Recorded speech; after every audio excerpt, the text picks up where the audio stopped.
Good afternoon, ladies and gentlemen, and welcome to the Market Panorama panel. My name is Stefano. I work with Atran, but I'm also the chair of the Market Intelligence Committee within the FTTH Council. So the aim of this panel is to transfer to you as many data as we can about the fiber development in Europe, which is our focus, but also around the world. So in order to do that, as you can see, I am assisted here by a line of experts. Each one will illustrate in turn to you how fiber is going in their specific geographic area of competence.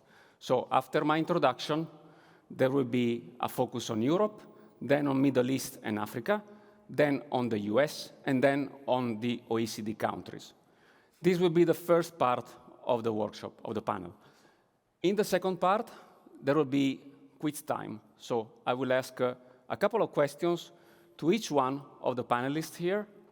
And in the last part, there will be also for you the possibility to interact, so ask us questions or things that weren't really clear, okay? So that will be the last part. So I suggest that you look intently to the data that will be presented to you and try to figure out if there is anything special that you want to ask to our panelists. So without any further ado, let me pass the microphone to the first panelist, which is Roland Montagne, about Europe. Thank you very much.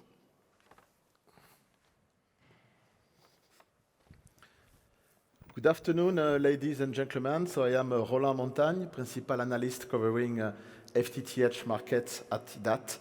It's a great pleasure for me to present the 19th edition of the FTTH Market Panorama in Europe with the figures at September 2003. Indeed, our methodology is today based mainly in a bottom-up approach. We try as much as possible to contact directly the network deployers across the 39 countries we are covering here for this panorama. It's a large selection of countries from Portugal to Kazakhstan, and we have two metrics, EU39 and also EU27 plus UK.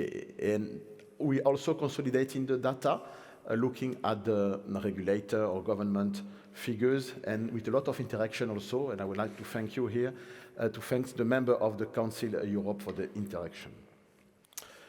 What are the main trends for this market panorama at September 23?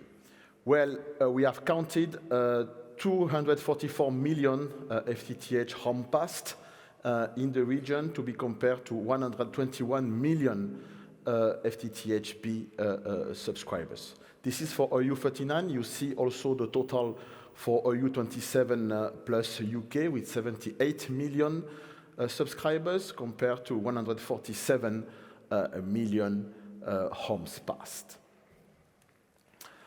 If we see the evolution in terms of home passed or subscribers, you see that the growth is still here in terms of the growth of homes passed and subscribers compared to the year before. And also a characteristic is the proportion of total homes passed represented by EU27 and UK. You see that compared to 10 years before, this proportion of total home passed has grown to 60%. And is the same for the total subscribers with a growth from 40 to 64%.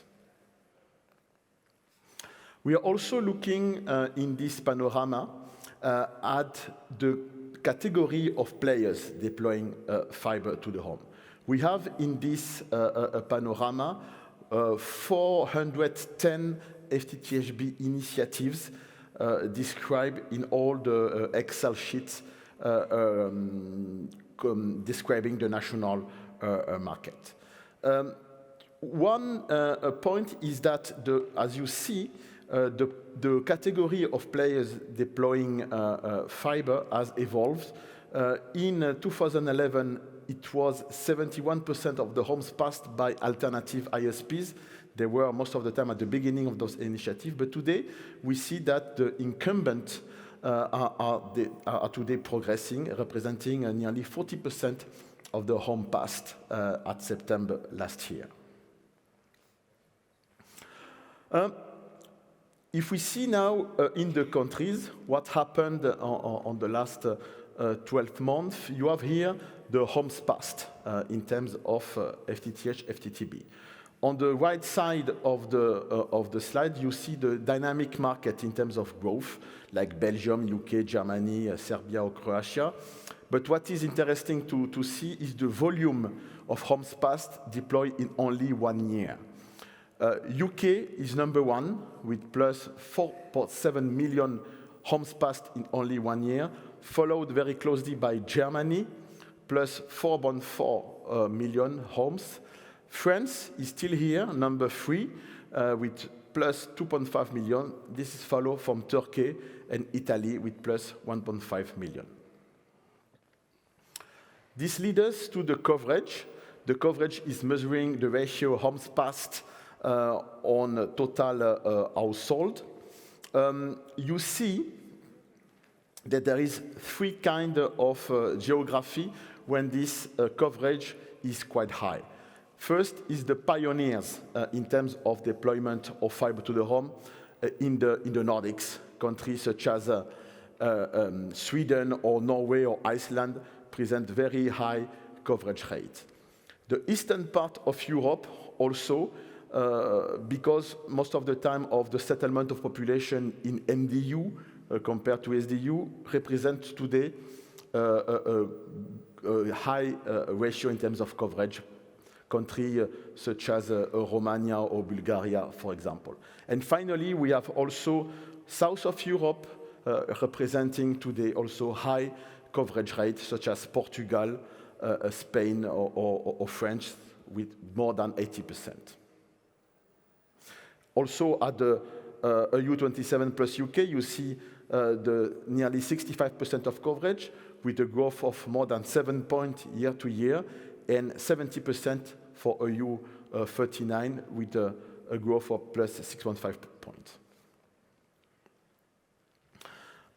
We are also looking at the subscribers in the region. Same structure of the slide. You see the dynamic of the market in the right side of the slide in terms of growth. We country with a nice progression, such as Austria, Greece, or Belgium, or the UK. And on the right side, you have the volume. France is still number 1 in terms of acquisition of new subscribers, with plus 3.4, followed by the UK, plus 1.8 million, followed by Turkey, Spain, and Italy. Germany is not in this top 5 as it was in terms of home passed. This slide is measuring the commercial success that we call the take-up rate. It is the ratio subscribers on home passed. Nearly the same in terms of the leading country in terms of take-up. The Nordics are also here at the top of the league with more than 70 or 80% in the Nordics. Eastern part of Europe is also quite performant in terms of take-up rate, like Romania, for example. And the south of Europe, with countries such as Portugal, Spain, or France are also doing well.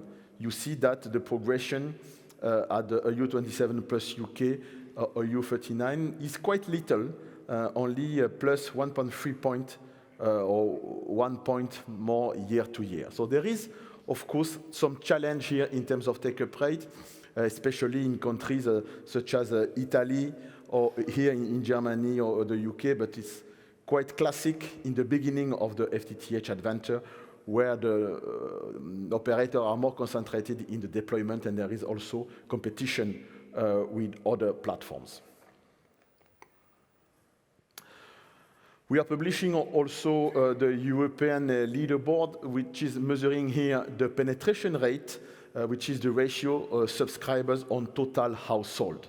We have nearly 10 countries in Europe with more than 50% in terms of penetration. Spain is number one with nearly 80% in terms of penetration rate, followed by countries such as Iceland, Portugal, Sweden is here, France is here, also Bulgaria for Eastern Europe. You see that the new market for fiber, such as Germany is around 10%, or the UK doing better, 17%, or Italy, 16%.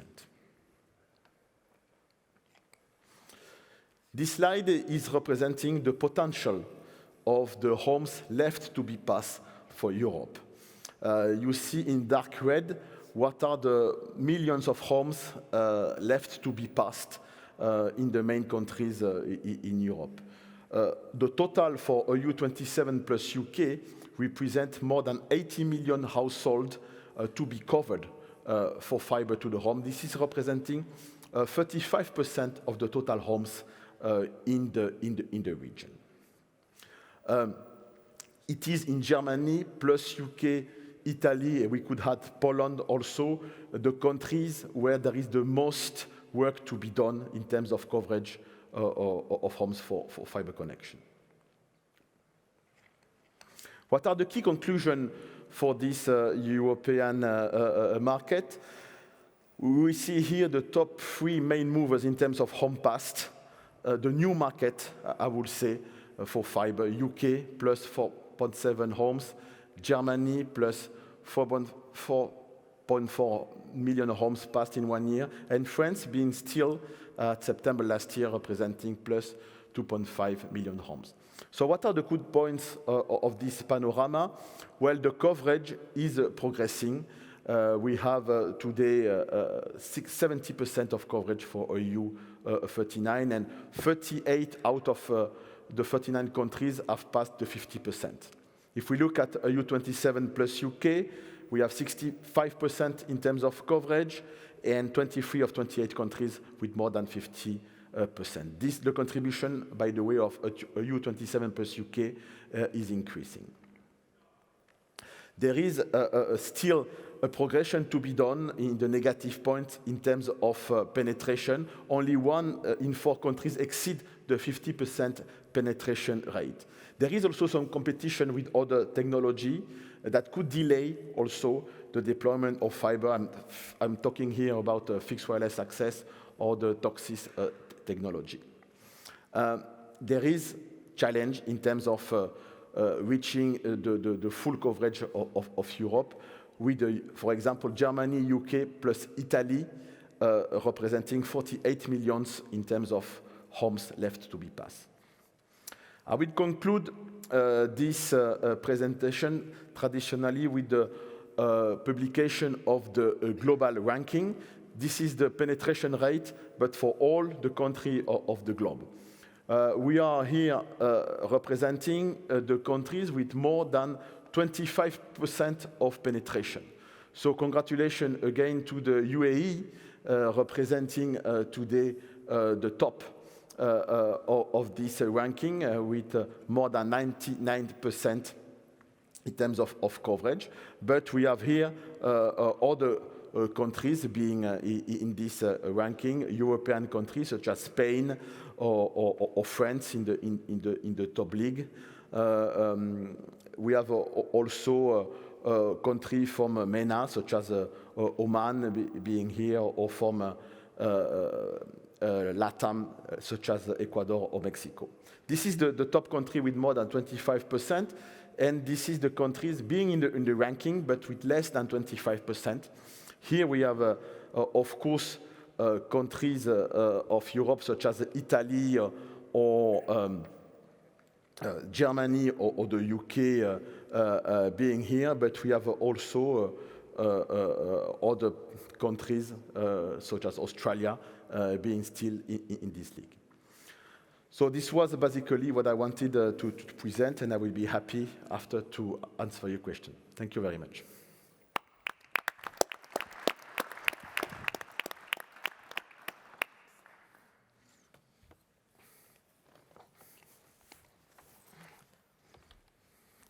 Hello, everyone. I'm Alaa Jasim, the CEO of Earthlink. Earthlink is the leading internet service provider, FTTH provider in Iraq. And today I'm here I'm honored to stand here as a president of Fibre Council, MENA, the sister organization for the European Council. Let me today share with you some figures about the MENA region. We have 17 countries in this region, from Iran to Morocco, and it's a very interesting region. We will see that in numbers. I will start with the total numbers. We have now at the end of the last quarter of 2023, we end up with 7.5 million subscribers out of 19.2 million home passed. The growth in the region is very healthy and is exponential, and we expect now all figures point to more growth in this region. Coverage rate in terms of home passed to the total homes is still very low, 17%, which is reflect the huge potential here in this region. The take-up rate of subscribers out of home passed to be 39%. Still, it's below the average of the world average. We can divide the 17 countries in the region into 3 groups. This region have a variety of countries in terms of home passed and subscriptions and penetration rate. We have the leader country, the highest in the world, UAE, with more than 99 penetration rate, until the lowest penetration maybe rate in the world. So we have a wide spectrum of markets. We have mature markets, dynamic markets, that's like UAE, Qatar, leading the region, Bahrain, Kuwait, Oman, Saudi Arabia, and Jordan. During 23, there is a new countries growing very fast. We have Iraq and Algeria deploying very, very fast, along with Egypt and Morocco that now are candidate to move to the middle stage in 2024, and other countries in the region with lower coverage rates. We can describe the region into some figures. The FTTH penetration is still low. As I mentioned, it's a very good potential to grow in the region. There is an acceleration of FTTB rollout with increased competition, and in the region is still 5G rollouts happening in parallel to FTTH deployment.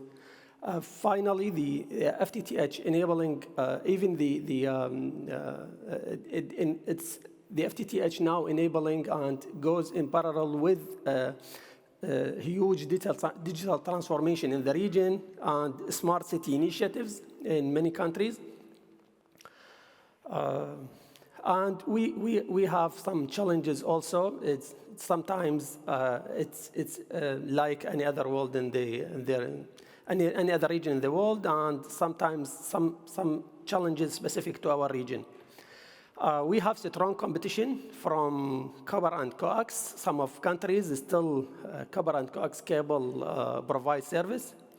We have geographical challenges, also a variety of geographical terrains that the operator have to dig the ground in. Still, the cost of rolling of fiber optics is still high. We have increased materials and supply chain cost. And also, there is a lack of consumer demand and opportunity. And we talked yesterday in the workshop about how to push, how to educate customers to choose FTTH, to go to FTTH instead of current technologies. And there is a lot of initiatives can be done here. We can summarize the region before goes in the details of the countries. We have 19, as we mentioned, 19.2 million home bus, 7.5 million FTTH subscribers. The leading countries are UAE, Qatar, and Morocco, leading the region with a very high take-up rate. We have several significant progress, and I say they are the black horses of the next 2 years. We have Iraq, Algeria, Egypt, and Iran. Every country of those are planning to have 1 million or 2 million new home bus in 2024. And we will expect a very big change and huge growth next year, next event, so the number of this year. Governments, there is some government partnership in Iraq, KSA, Kuwait, Oman, and Bahrain. And also the technology is we have GBON, XGBON, and XGS bone also is a variety of technologies in the region. Now let us go to deeper in looking at countries, how the growth is. Regarding the home bus, because of population and because of number of homes, Saudi Arabia has the largest number, 3.6 million home bus. And it's for the second year we have numbers from Iran. They are growing very fast. The consolidated data refers to 2.1 million at the end of 2023. Yesterday I came to know that the number is much higher than this, but we have to verify the data before sharing with you. Iraq, Algeria jumps few steps this year, and still the number of home bus or other countries, as you see.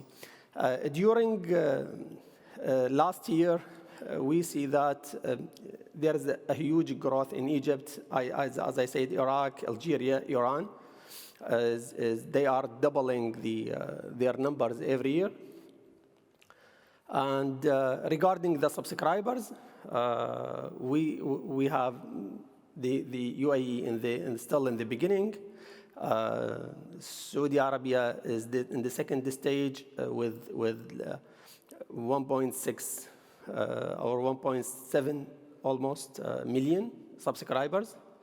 Morocco, Iraq, Algeria also in the second and third and other stages.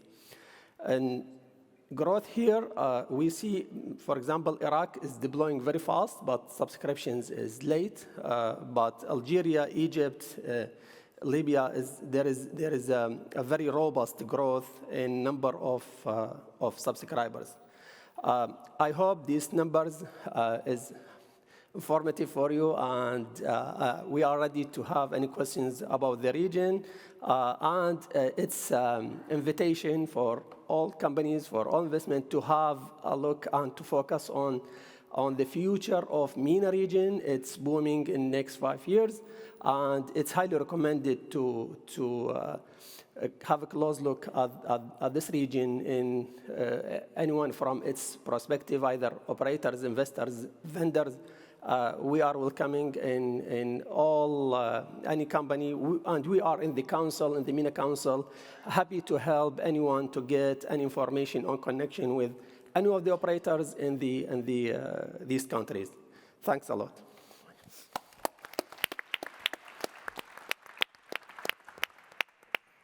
Good afternoon.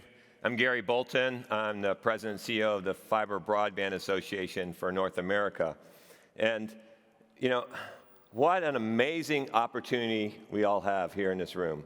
I mean, we've been working our entire careers for this moment that we have. You know, it's really exciting to be here in Berlin to see the progress we've made in 20 years, I think Rolf talked about this morning, to now be at a point where we can get nearly everybody in the world connected with fiber. And that's the big focus in the US is, you know, the Biden administration is, okay, we are going to invest in infrastructure and we are going to be able to be able to elevate the quality of life for generations to come. And so when you think about getting in this fiber critical infrastructure, the things that we're going to enable, you know, when you talk about the technologies like quantum networking and quantum computing and all the things that are happening with AI and machine learning and, you know, the metaverse. So we are just at the cusp of a huge paradigm shift that we have created, and it's just going to, the next few years are going to be absolutely amazing. And when we are able to get this infrastructure in place, just think about what it's going to change. That we're going to actually be able to cure cancer. We're going to be able to have economic impact for every community, every person in every community, to have opportunities for jobs, education, world-class healthcare. You know, I look at not only, you know, solving aging issues that, you know, the dementia and things that we're all going to be facing very soon, some of us sooner than others. You know, so time is of the essence, right? We got to get this figured out really quick because I'm getting up there. But, you know, I also look at things like mass incarceration. There's 2 million Americans that we have in our, you know, in prison today, and you think about all the wasted lives. But just think if you're able to provide opportunities for people to be productive members of society, and how instead of having taxpayer dollars go to build more prisons, that we can actually grow GDP and really be able to elevate the quality of life. And then when you think about, you know, the industrial age, how we've destroyed the planet, and now with fiber, we're able to really be able to get to a zero carbon footprint and really be able to heal the planet for generations to come. So I think it's at a really important moment, and what the work that everybody at this conference is doing is critically important for, you know, the future of generations.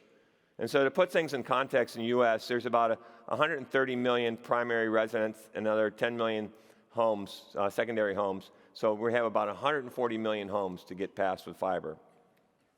So last year, 2023, was a record year. We deployed 9 million homes with fiber. The year before, 2022, we did 8.3 million. That was another record. So we are doing really well. But last year was really a weird year in the US because while it was record in deployment, on the supply side, it was a horrible year because basically all the service providers had all this inventory built up from hoarding over COVID, you know, with the supply chain issues and so forth. And so they had all this inventory to work down. So it was kind of a weird year of a lot of deployment, but no one's selling anything. And so we have just got to the point now where we're starting to normalize inventories and things can get a little more normalized and used on the supply side, which is really important for our members. And then on deployment, what's really interesting is it's not just the big incumbent operators. You know, we think about tier ones. So last year, tier ones were, you know, about a little less than 2/3 of deployment, but the regional tier two operators, you know, 11%. When you look at competitors, that's almost at 10%. And then we have cable. So the cable industry in the US, unlike in Europe, has 55% market share. And that's largely because they were competing against DSL in the past. And so now the cable industry's realized that as people are deploying more fiber, they have to upgrade their network. So they're upgrading on all new builds, they're putting fiber to the home, and anywhere there's competition, and then when there's not competition, you know, they'll do DOCSIS upgrades. We'll also see municipalities, but the fastest growing segment in the US is rural electric co-ops. And so when you think about it, it's like a no-brainer. They already have all the bucket trucks, they already have all the back office infrastructure, and they are in place to serve communities that no one else is serving. So for those electric operators now to get into broadband is really a great opportunity. And so we are now at the 78 million homes passed in the US. As I mentioned, there's 140 million homes. So we're right around halfway. So that's great news. And so now where we are in the U.S., we are at the beginning of what's called the BEAD, the Broadband Equity Access Deployment Program. This is part of the infrastructure law that Biden signed into law, the bill he signed into law about 2 years ago. And so the big part of this for broadband infrastructure is $42.45 billion. And that has a 25% match, so another $18.5 billion. So that's $61 billion that's coming into play now. So up to this point, we've been using the American Rescue Plan, a lot of coronavirus kind of money. There's also the Rural Digital Opportunity Fund from the FCC. There's a lot of rural utility service money. And then Treasury also put in $10 billion on the coronavirus capital projects fund. So all that money's been in play now, and it's working through. But now this is about to hit the street. And so there are 56 states and territories in the U.S. All 56 states and territories have submitted their proposals to NTIA. The first state has been everything approved, Louisiana.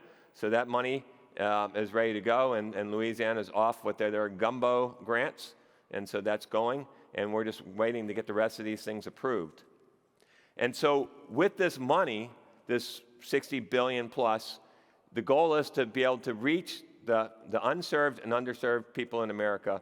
And if this is a list of all the states and territories, and as you can see the top of the bars saying that over half, we're going to be able to get fiber to every single one of these homes, fiber to every single home. And then up to about the last 6 states, we can get fiber to nearly everybody. And then 6 states, these are what we call large square states, where they have very low populations, and so the density is very, very low, so that makes it very expensive to reach these people. And so we might see some fixed wireless and other things come in play to try to get everybody in those last 6 states. And so we have an opportunity to be able to deploy as much fiber in the next 5 years as we've deployed throughout history. And so the goal is to be able to get everybody in the U.S. connected with fiber by the end of the decade. And that's a very achievable goal, because what I'm really excited about is I had CRU, I do a Fiber for Breakfast. Anybody heard of Fiber for Breakfast? I appreciate you guys dialing in. Thank you for that. Had one earlier today. Every Wednesday at 3 p.m. Central European time, we do a Fiber for Breakfast. I had CRU analyst that tracks fiber demand. And so this bar at the top, the chart at the top, is showing the government money. And so everybody's like, okay, the bead is this yellow part in there, and they're saying, okay, there's got this big bubble of money, and then it's all over. What I really like is the bottom chart is showing the government money against all the private capital that's being invested. And so what it shows is that the fiber demand continues to grow year over year throughout the end of the decade, and that little gold at the very bottom is the government subsidies. And so even though we'll do this bubble, that funding that is, what it really is just a catalyst for CapEx investment. And so we're just seeing a tremendous amount of investment in the U.S., so we really appreciate that. And we're excited about what the opportunity is when we get everybody connected. And when consumers, they want fiber, because when we see that when a consumer has a choice, our latest study shows that fiber gains almost 15 points of market share, and where they're getting it is they're getting it from cable. They're getting it from satellite. They used to be getting it all from DSL, but DSL is largely dead now. And then we have a little blip here on wireless. This is fixed wireless access, and what's really interesting is a little anomaly. We have a bubble because cable, everybody's trying to take market share away from cable, and so fixed wireless has come in, T-Mobile and others, with some very good commercial deals, so good pricing to be able to do that. But in the long run, that will run out a little bit out of steam. So fiber is definitely going to be grabbing market share. And then when your family does get fiber to its home, it improves property values by 5%. What's really interesting is we did this study a couple years ago, and it was 3.5% or 3.4%. So it continues to become more and more valuable. I don't know if they have Zillow here in Europe, but Zillow now tracks, they don't do that in Europe? Zillow basically is a website that goes and shows you what homes are for sale and so forth, so you can go look at any home. And what it wants to do is track and make sure that you know if you have fiber at your house, because no one wants to buy a house that doesn't have fiber. So when you were able to get fiber connected to every American, fiber is really going to lead us to the metaverse. And you think about, Facebook Meta is investing $19 billion a year in metaverse applications. But the metaverse doesn't work if you don't have symmetric bandwidth. That means as much upstream bandwidth as you have downstream. And you have to have super low latency. And then you have to have something called concurrency, which means that no matter how many users or where they're located, they have to have the same experience on that application. And fiber can lead us to the quantum network. And when you think about quantum networking, you think about ultra-secure communications, cloud-based quantum computing, quantum sensors. But if your community doesn't have fiber, you'll be left on the wrong side of the quantum divide.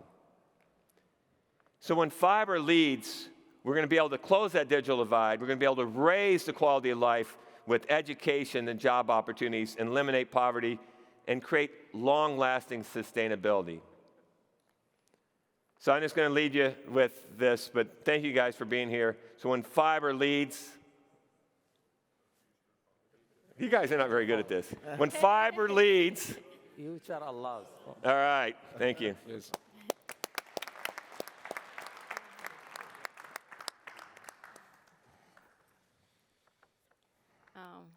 Good afternoon, everyone. My name is Verena Weber. I'm heading the Connectivity Services and Infrastructure Unit. We also call it a CSI unit at the OECD. And I'm going to present you the OECD perspective today on how fiber is doing across the OECD area. And let me start by the demand, right? Because we had a lot of discussion during this conference, do people really want fiber? Do they want high quality connections? And basically the easy answer is yes, actually they do. So what you can see here on my slide is we are tracking here the evolution of gigabit fixed broadband offers that we're seeing across the OECD. So not so long ago, basically in 2018, the demand was fairly low. But what we could see between 2020 and 2022 is that the demand grew by 166% for 1 gigabit subscriptions. So we see an important growth here. And what you can also see if we take the share of the connections of over 100 megabits per second together with the share that's over 1 gigabit per second.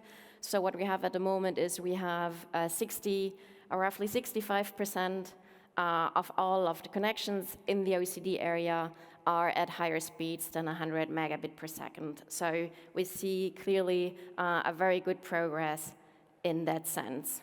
Now, what I'm going to present from now on is our data that is so fresh off the press from last week that actually the conference organizers got quite worried because we could only send that data very late to them. So apologies and thank you for accommodating this, but it's really the first conference where we're able to present the new OECD data. You can find all of this data at the OECD Broadband portal, so we update this Broadband portal every 6 months. So let me start by the technology mix, right? So what you can see here is not only the sharp decline of DSL, but you can see that since 2021, fiber is really the dominant technology across the OECD area.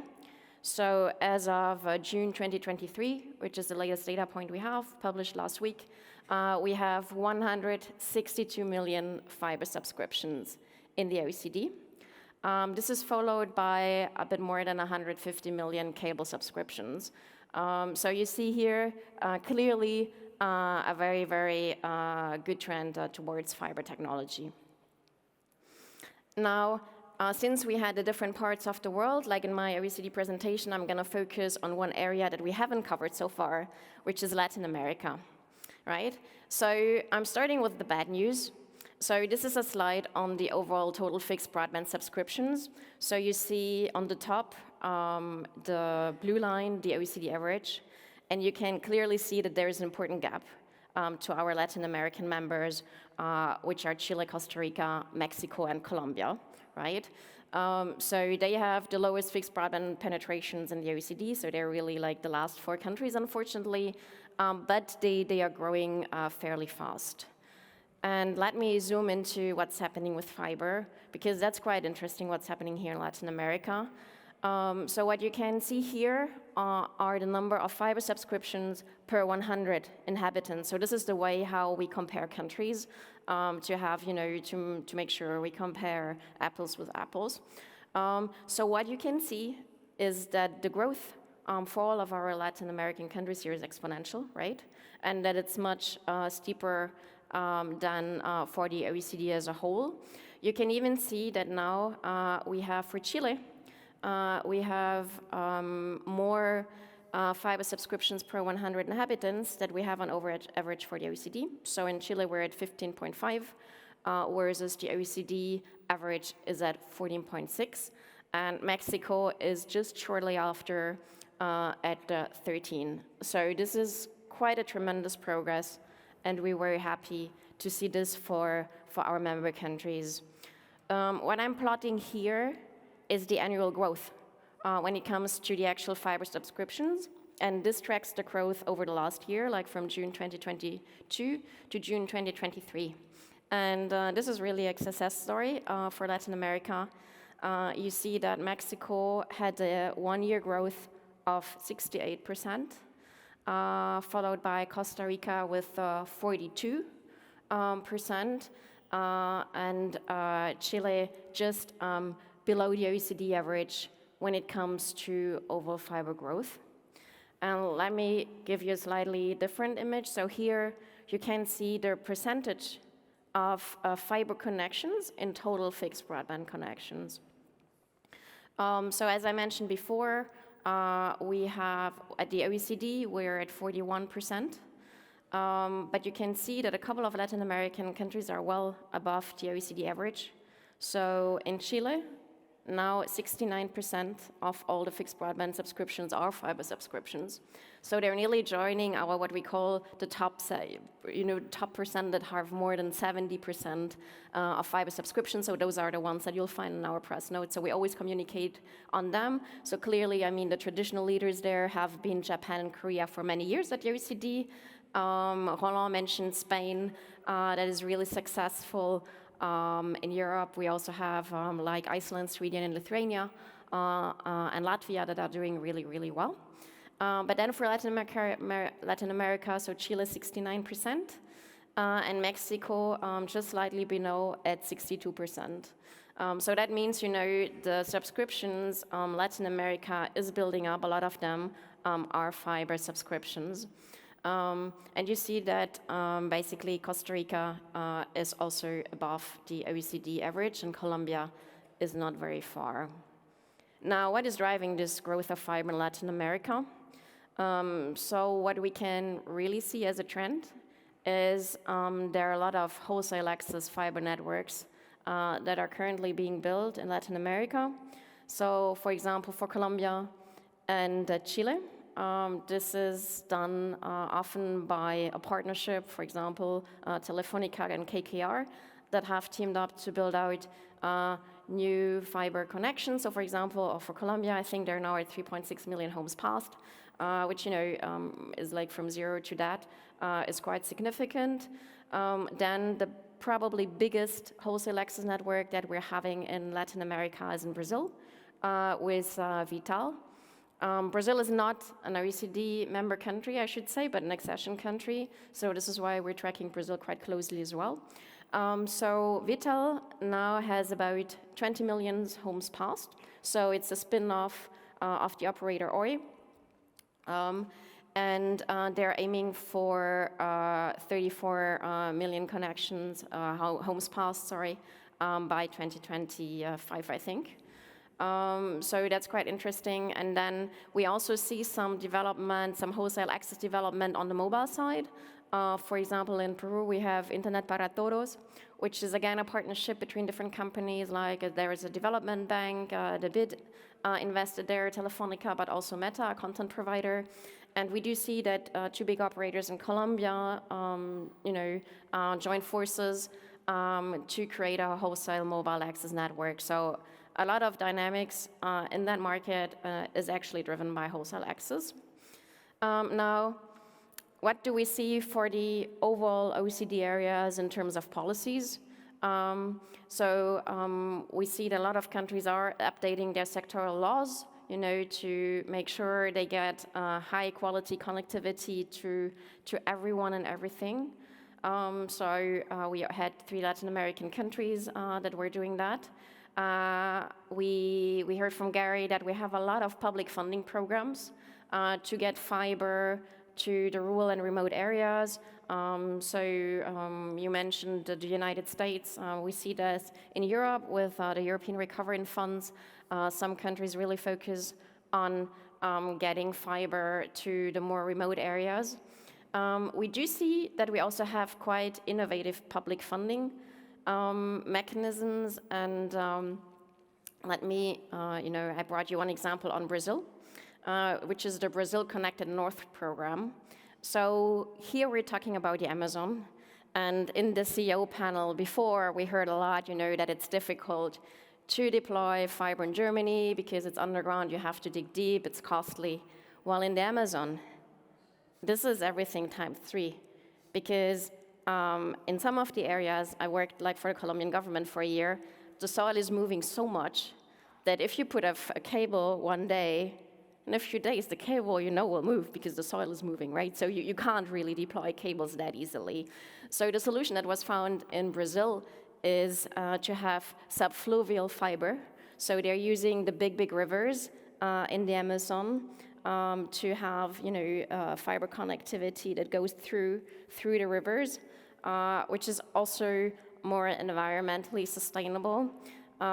This is funded by the money partially that came from the 5G auction back from 2021.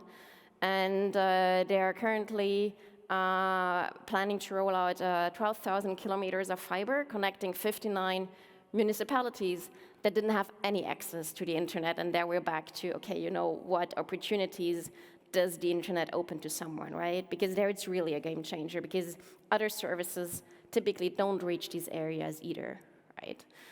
Talking about health, talking about education, etc. Then we see a lot of initiatives at the OECD to further streamline the rights of ways. So, we heard about the Gigabit Infrastructure Act in Europe. Colombia developed an index for municipalities, measuring the degree that capital cities of these municipalities is infrastructure deployment. And they compare them, right? And no one wants to be last. So the regulator always publishes the results of the index showing where it's actually easiest for an operator to deploy in Colombia, and that is really leading to fairly good results. Now, what are countries further doing to future-proof networks? So I mentioned several measures to facilitate the rollout of networks, so cutting red tape, making it easier, facilitating co-investment, facilitating infrastructure sharing to an extent that it doesn't damage competition. We also heard a lot in this conference about measures to boost the transition to future-proof technologies with the copper shutdown. So this is something that is fairly high on the agenda of our member countries. And then one initiative that takes some work but doesn't cost a lot of public money is to get better in measuring the real connectivity of broadband and to basically make this data available for users, right? So every 2 years, Korea is publishing what type of network is available at what quality, ranking the operators. And as an effect just of publishing this data, you can actually see a jump in the quality of service because none of these operators wants to be lost. And finally, and I mentioned this already, countries are really thinking about policies of how to increase the sustainability of networks, and there obviously fiber is a very promising technology. So on that slide, you can find the link to our broadband portal, some of our most recent reports, and with this, thank you very much.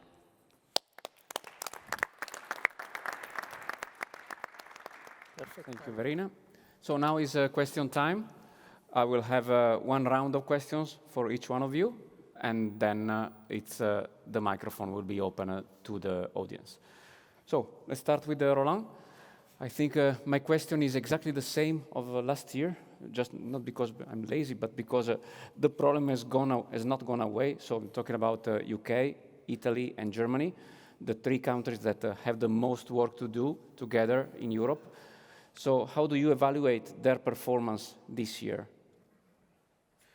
Well, as we have seen when looking at the home past, all the three countries you mentioned are in the top 5. So there is dynamism in terms of home pass for those countries.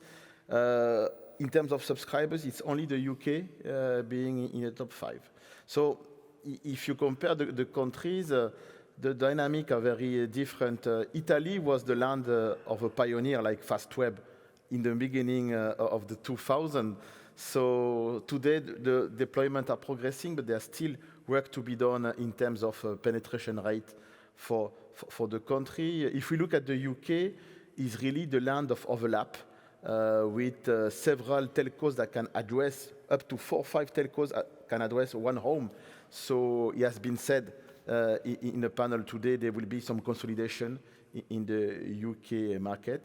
And in Germany, there is the strong deployers such as Dutch Telekom or Dutch Glasfaser or Telefonica O2. But beside this, there is local operators deploying, like it is the case in the US, for example, that will have also an important role to be played. Okay, thank you very much. And then to you, Alaa. So we have seen that your area is an area of incredible contrasts, so to speak. So there are on one side some countries that are already not only fiberized, but already digitalized in terms of services. On the other hand, there are countries that are still starting the journey towards fiber. So how do you see, from your vantage point, the evolution of that? Is the gap going to close in the future? Yeah, thank you for these questions. Actually, I agree with you. We have a quite mature and digitalized markets with a very emerging market in the same region. I think this gives there is a good opportunity and there's a good potential for the region to grow for the next years. It's in terms of deployment operations, how many tools, how many materials will be used, orders in this region. This is opportunity for some companies, and there is as I mentioned, a huge growth. The gap, I don't think it will be converged, but some countries will move fast to be mature markets, but some of our countries still have serious challenges to mitigate this gap or converge with the most mature markets. I think it will not converge from end to end, but most of the countries will be moved very fast to be more than 50% home passed, or also the number of subscriptions can be very fast moving. Still, we have some countries have challenges. Yeah. Thank you. To you, Gary. So I think that the bid was the most important news this year from your presentation. So it's really about how is it going? Have all the funds been already allocated to all the states? And are the operators willing to match with their funds the public funds? Yeah, so the BEAD program's kind of been interesting because last summer, NTI allocated all the money, so they basically said, okay, who's got what share, and Texas ended up with $3.3 billion. So it kind of became the haves and have-nots. So there are some states that did really well, those that did a good job on their mapping, and then others that didn't do so well. And then everything looked great because you had to have your plans in by December 31st. They had already awarded or approved Louisiana's plan by, I think it was December 17th. So it looked great. Here, Louisiana's already approved, off to the races, and then we have the other 55 ready to go. And,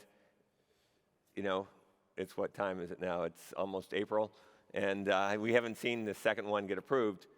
We had a conference in Richmond a month ago in February where the director of the Virginia State Broadband Office is there, and they were the second one to have their proposal in. And so Dr. Holmes, I'm like, when are you going to get yours approved? Thinking any day now. And she's like, well, I have vacation in May, so hopefully it's before my vacation. So I don't know how quickly, and the reason it's important for it to get approved quickly is we have this thing called an election in the US this year. And I don't know if you guys ever follow any US politics, but we need to get this money deployed before the election, and it's really important to do. And what the other part was service providers. So I get a lot of questions on, is it all going to go to the incumbents? Who's going to, benefit from this? And as I showed on our chart, there's every player. We have, anything from, large incumbents to, small rural operators to new entrants, and everybody has a chance to play in this. NTI is very flexible. There was some letter credit and some other, 25% match, and they made some rule adjustments, making it easier for those that didn't have the wherewithal to do that. So we're going to see lots of different players that are going to be participating. Thank you. To you, Verena. So we have seen the success of the wholesale model in a few countries in the Latin America. So my question is, do you think that this is going to spread to other countries still in the same area, or it is just country specific? We're seeing that across several OECD countries, and I think we like the CEO panel on Germany discussed, that actually all the CEOs, I think they said, yeah, we love open access, which was quite interesting. So we do see some open access movement, obviously, like in countries such as Germany. What I should say is that in Latin America, we really see that these networks are wholesale access only, which from a public policy perspective is quite good, because what this does is like you have the network, but then you create competition on the retail level, right? So just to say that we have different forms of wholesale access networks. Like in Germany, for example, you have a combination of retail and wholesale, right? Where basically they sell both. But then we really have a couple of countries where it's a neutral host, right? It's wholesale access only.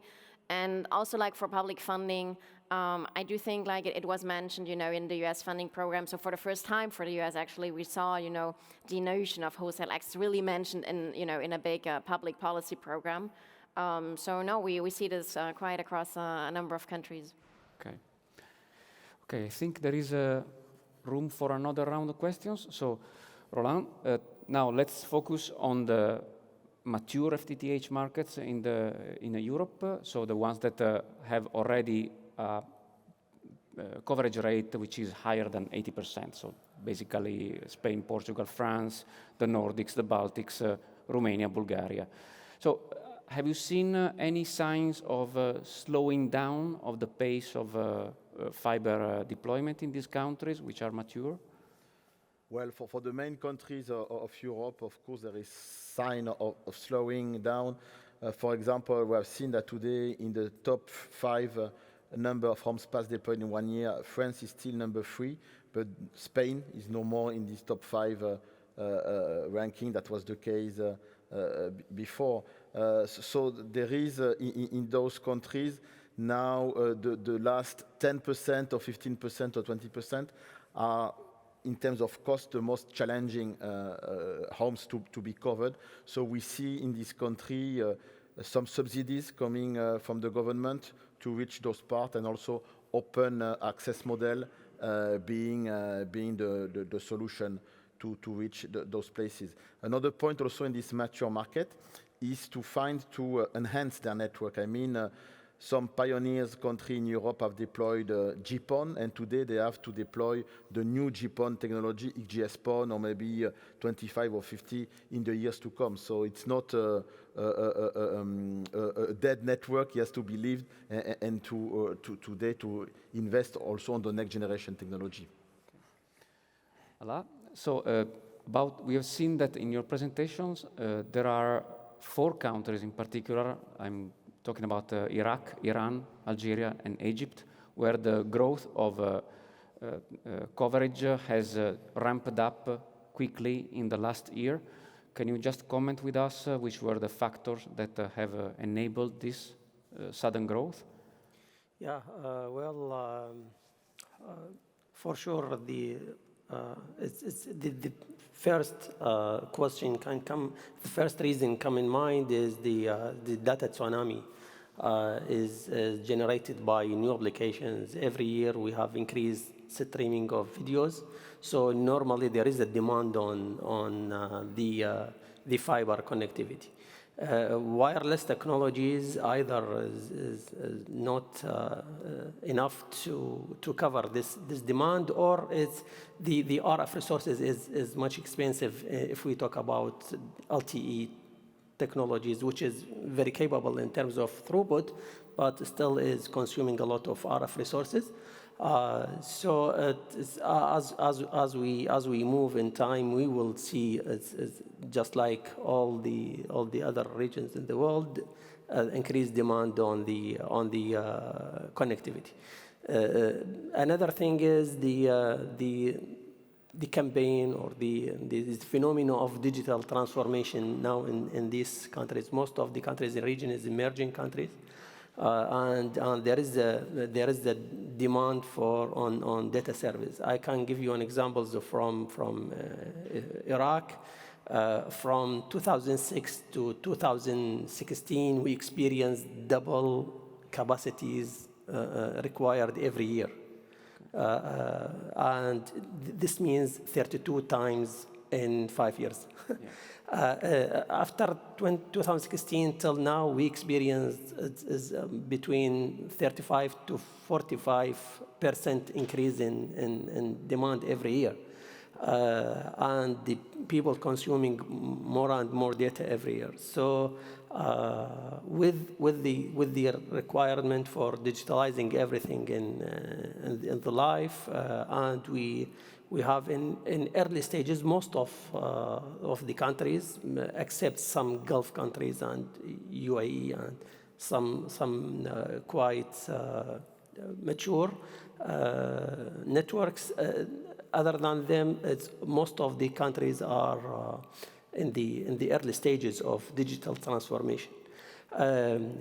Even if we're talking about other wireless technologies, LTE itself need as the sites being closer and closer, cells being femto and micro cells, they still need fiber to the site. Yeah. So there is a demand on fiber in this network. That's why I expect that if we're talking about 1 million home pass in Iraq, for example, last year, I can expect next year to be 1.5 in new, or maybe even 2 million in new. So there is a demand on a service, on a traffic more and more. In Iran, maybe we expect if now 2.1 million, maybe next year will be more than 4 or maybe even 6 million home passed. We look forward to see it next year. Yeah, we will see. It's a lot to be a lot of things, amazing things happen in the region, and hopefully it will finally reflect to a better life for people using technology. Thank you. Gary, very simple question to you. Do you think that the BEAD funding is enough looking forward to the US connectivity? Ladies and gentlemen, the cocktail reception is now starting. Don't go. You're serious competition. We still have 10 minutes. All right. So, you know what it is? It's really a tipping point. You know, because as we've all talked about in this whole conference, is getting to the last 10%, last 5% is incredibly expensive. And so that's what the BEAD funding is going to, it's prioritized to unserved first and then underserved. Underserved is under 25 meg by 3 meg. Underserved is under 100 by 20. And so by focusing that money on the hardest to reach, then really it fills in with private equity, everything else. So it really is a tipping point. I did mention that there was about 6 states that we're going to end up with some fixed wireless or something other than fiber. The good thing about fixed wireless is you get fiber all the way to line of sight, and so you're building the critical infrastructure, and then we'll fix it, you know, at the end over time. But we're really getting to that point where we, you know, as everybody in this room and everybody in the plant now knows that it's not a question of fiber, it's just, you know, when and how quickly we get it to people. Yeah. Okay. Verena, to you, we have seen in your slides that there is a certain trend of using public funding to reach the farthest areas with fiber. Do you see that? Can you tell us a couple of examples of this being done successfully in your area? Yes. So, for example, in the UK, quite significant public funding was put into the deployment of fiber. We can see that in our growth rates. After UK fiber penetration, I think Roland could see that in his slides as well. When we see how many homes they pass every year. I mean, they still have to catch up, but that's certainly a good way. I mean, the Germans have subsidy programs to deploy fiber, and then we see a lot of money put down actually in Spain. So Spain is using a large part of the European recovery money from COVID that was going to Spain to deploy fiber and 5G in rural and remote areas. They have been doing that even before with some public programs, but we really see that they're following through and they're doing very well, as I mentioned, but they're now really trying to reach everyone in really rural and remote areas. Okay, thank you very much. So before the questions to the audience, let me just give you a couple of quick information to you. So all the assets regarding the European part, all the assets are being published as we speak. So I would encourage you guys to go and download them and let us know what you think. So if there is anything that you don't quite understand, or there is something that you think differently, please reach out and we will compare our sources in order to have, to improve our data even better. So just one last information. This May, the Market Intelligence Committee will publish a new asset, which is called provisionally the per country market data, and it is exactly what it says. So for each of the 39 countries in focus, we'll provide 2 pages with all the data that we could find about the last 7 years of fiber history. So I personally believe that this is going to become a top downloaded document in a few years' time, because I personally believe that it can help a lot you people with your daily job. So, and with that, I think we can ask you if there are any questions, any curiosity that we can fulfill. Please, there should be somebody with a microphone. Yes?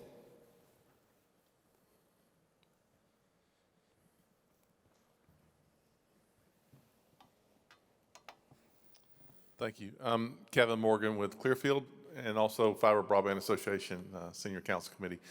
I'm really curious on the concept of unique homes passed and the overlap of homes passed. Gary, your information calls out unique homes passed. Roland, I'm curious, do you have that information per country on the number of overlaps for each country? Ladies and gentlemen, the cocktail reception is now starting in the exhibition halls 25 and 1.2. So to answer your question, there is in Europe some countries where there is overlap. I already mentioned the UK.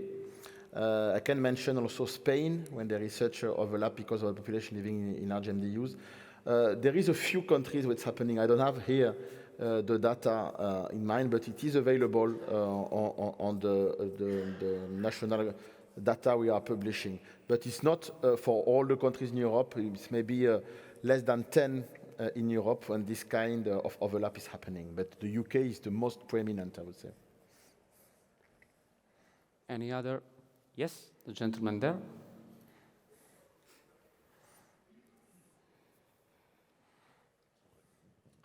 Hi, my name is Rainer Bücken. I am a freelance journalist here in Berlin, and I am wondering always why the take-up rate or the contracted rate is especially in Germany so low, so with around 14, 15, 16%. That is not really a big number. And it's always very difficult for me to find out why is the interest really for the people on the fiber not as high as it could be. Just to give you an opposite position, in the house I do live, it's in Berlin, is a house with 19 apartments, very old house, 120 years around. And so we made a fiber installation with the Deutsche Telekom.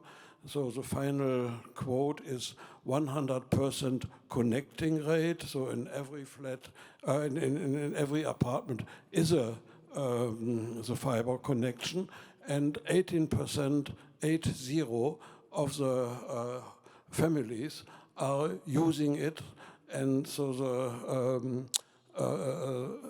the rate is around 18%, and there was not a big discussion. That was more or less normal. So I think the Deutsche Telekom must do something wrong. Maybe they are making too much push or anything. Unfortunately, here's nobody else from the Deutsche Telekom anymore, and so I would like to get an answer on that. So indeed, in a country such as in Germany or others, when there is already installed quite performant network, is always a challenge to convince some consumer to shift to fiber when they have already a VDSL or already cable. Then it is the job, I would say, of the FTTH operator to convince them, demonstrating that there is more quality of service with fiber, also in terms of price. If I take the comparison with the country I know very well, is France. At the beginning of the adventure of fiber in France, there was also triple play ADSL being available, and the operator, they sold fiber at the same price of DSL. So of course, people migrated quite quickly on this. Another radical approach is the copper switch off, like it's happening today in many countries worldwide. So it will be also maybe the solution in the near future for Germany. And if I may jump in, there's a very unique feature. So I agree with like the prices. I live in France, so it's priced at exactly the same level, so you don't have any incentive to go for DSL. And in Germany, there's this feature, which is a very long German word, which is Nebenkostenprivileg. So a lot of people that are renting apartments, what's happening at the moment is they're getting a cable connection for really cheap, which is also already included, you know, in your additional charges that you're having to pay every month. So basically, we're talking about 6 or 7 euros, right, to get a cable internet connection. Now, the law changed. So this won't be possible anymore, from I understand, the 1st of July. So it will be interesting to track for you guys, Roland, what impact that might have, because from then on, like people that rent an apartment will actively have to make the choice to which operator they're connect and to which technology they're gonna connect. I mean, then it also depends on the availability of fiber, but that might change dynamics quite a bit. Okay. Guys, I think we are at the end. The clock is saying 4 seconds, so let's stretch our legs. Thank you very much for joining, and especially thank you very much for staying here after the call for the cocktail. And I hope you appreciated our session, and please join me in giving a big round of applause to our wonderful panelists here. Thank you very much, guys.